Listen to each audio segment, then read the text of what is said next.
Hi, and thanks for tuning into our recording. I'm Elizabeth Hall, and I'm the Interim Associate Vice Chancellor for Equal Opportunity and Compliance. Our office is known as the EOC. The EOC is the office at Carolina that addresses discrimination and harassment, including sexual violence, interpersonal or relationship violence, and stalking. Our staff members include report and response coordinators, who you'll meet later in the video, investigators who work with those individuals on our campus pursuing a formal investigation, and our accommodations team who facilitate EOC accommodations for disability, pregnancy, and religion. You'll meet one of those team members as well. Our office is located at 214 West Cameron Avenue on the second floor. Our building is situated between Granville Towers and the UNC Hillel building. We're currently serving our community remotely due to COVID-19, but we welcome a visit from you when things are back to normal. Throughout this presentation, you'll learn about what we do, specifically how we address harassment and discrimination, including sexual and gender-based harassment, sexual violence, interpersonal violence, and stalking through university policies. We'll also talk about employee accommodations. If at any time you feel like the topics discussed in this video are triggering to you, please know that you can stop the video, and there are resources available for you at safe.unc.edu. I'm going to turn it over to Catherine, one of our report and response coordinators, to talk a little bit about the reporting process in the EOC.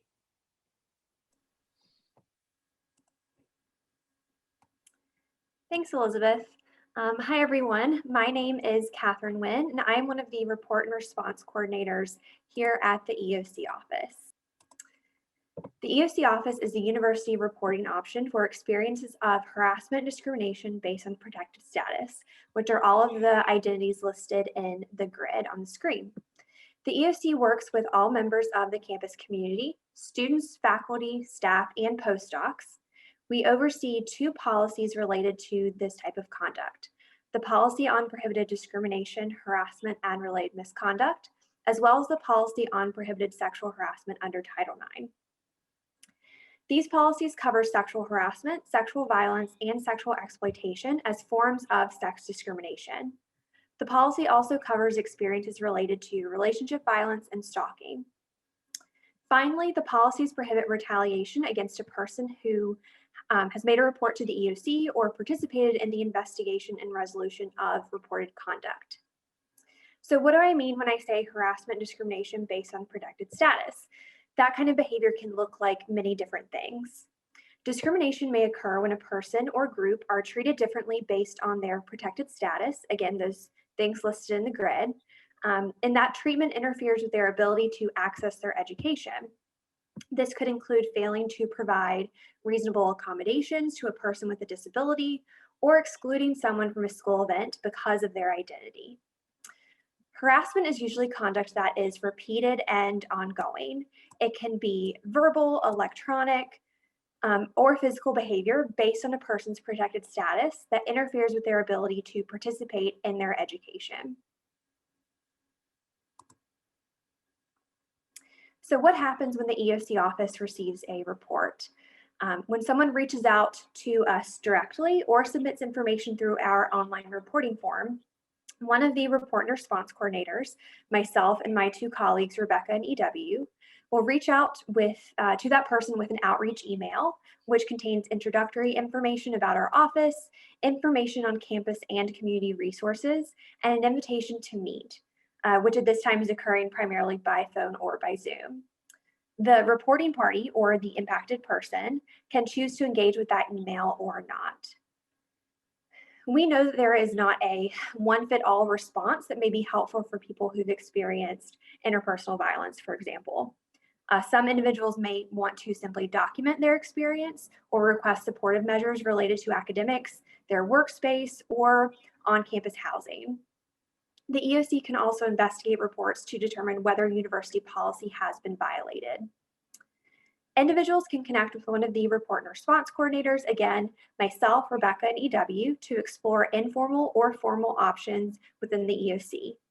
We can meet with someone to assess their concerns and determine what next steps are available. So I know that we're covering a lot of information in this short presentation. For more information about the EOC office and other important resources, please visit the safe.unc.edu website. It is a great catch-all website, and I encourage you to remember that, if nothing else today, because it's a great reference point for everything that I've touched on so far in my part of the presentation. If you would like to find more information about training that is available related to these topics, or to find information about ways to get involved on campus, the Awareness, Education, and Prevention tab will lead you there. For example, the EOC office collaborates with campus partners in the Carolina Women's Center and in Student Wellness to offer a training called Haven, which stands for Helping Advocates for Ending Violence Now. That training provides people with the tools to support someone who has disclosed their experience of sexual assault, interpersonal violence, or stalking, and emphasizes the ways that we can compassionately listen and connect people to resources.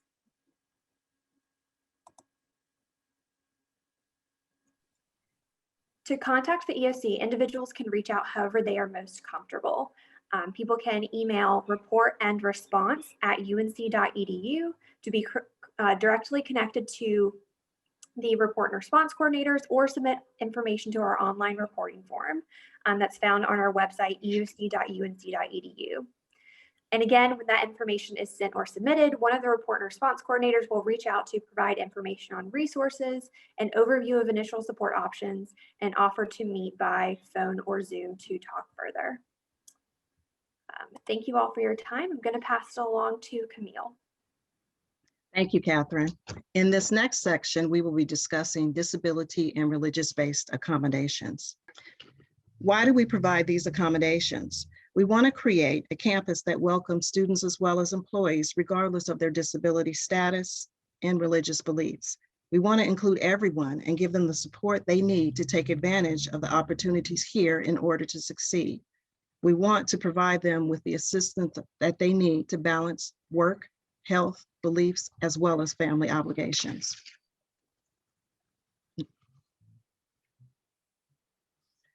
What's the process for requesting a reasonable accommodation? The basic process is the same for both religious-based and disability-based accommodations. The person requesting the accommodation will submit the required documentation, which can be found on our website. After we review the documentation, we begin the interactive process, where we talk with the person requesting the accommodation to determine what their needs are. Then we'll talk with their supervisor to get a little bit more information about their job responsibilities. With all of that information, we give individualized consideration to their request. Ultimately, the EEOC will make the determination as to whether the reasonable accommodation for disability will be provided.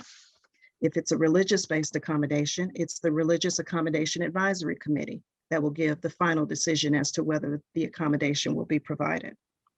It's critical to remember here that supervisors cannot deny an accommodation request, but their input is provided in the process. Key accommodation considerations. First, we must look at, is the requested accommodation considered reasonable? For employees, will it create an undue hardship in the workplace or change the reasonable essential functions of their job? Will it cause an undue disruption in the workplace or create an excessive cost? If it does, it's considered unreasonable. But we don't stop there. Is there a different accommodation or an alternate accommodation that we can put in place that will meet the individual's needs? And this is also something that we look at. Remember, accommodations must be kept confidential in the workplace. The university prohibits retaliation for requesting an accommodation, and failure to provide a reasonable accommodation under the policy may constitute discrimination or harassment. Let's start with reasonable accommodations based on disability. Who is covered under the ADA? Employees, applicants, and visitors with an ADA disability are covered under EOC's policy. ADA disabilities are physical or mental impairments that substantially limit a major life activity or major bodily function. An example of this would be diabetes, major depressive disorders, visual impairments, or emphysema, for example. However, A record of a type of impairment may also qualify you for an ADA accommodation. For example, you've had cancer in the past. You have a record of a physical impairment or major bodily function. In this case, you may also request a reasonable accommodation based on your disability. Here are some examples of disabilities or accommodations for disabilities. Purchasing or modifying equipment or a product that may assist you with your disability in order for you to do your job. Making your work site physically accessible. Modifying an employee's schedule that will assist them with their disability. Allowing leave or remote work. Job restructuring. Modifying supervision methods or communication methods. Modifying a policy or providing services such as readers or interpreters. These are a few of the examples that can be considered when we look at reasonable accommodations in the workplace. Now let's go on to religious accommodations. Who's covered under this policy? All members of the campus community who have a sincerely held religious belief or practice. Religious beliefs are moral or ethical beliefs about what is right and what is wrong, held with the strength of a traditional value. Religious practices are those motivated by religious beliefs rather than secular purposes. Two things are important here. It is not the job of a supervisor or manager to question whether someone has a sincerely held religious belief. Second, the policy covers all religious beliefs and practices, not just those that we may traditionally think of, such as Christianity, Judaism, and Islam, but also those that we may not be familiar with. Here are some examples of religious accommodations. Again, this is not an exhaustive list, but it gives you an idea of some good examples. Allowing absences for travel to or attendance at religious events. Accommodating dietary restrictions, rescheduling deadlines or events, changing dress codes or grooming requirements, allowing flexible schedules, allowing makeup work if an employee has to take off time for a religious event, okay. Modifying workplace practices or procedures. Okay. When we talk about religious accommodations, one of the primary religious accommodations request is due to taking off time from work. Here is an example of religious holidays throughout the year that have some type of significant work restriction. Usually the employee will need to take off work for that holiday, or they must refrain from eating during that period of time. So they may request an accommodation for a change in schedules.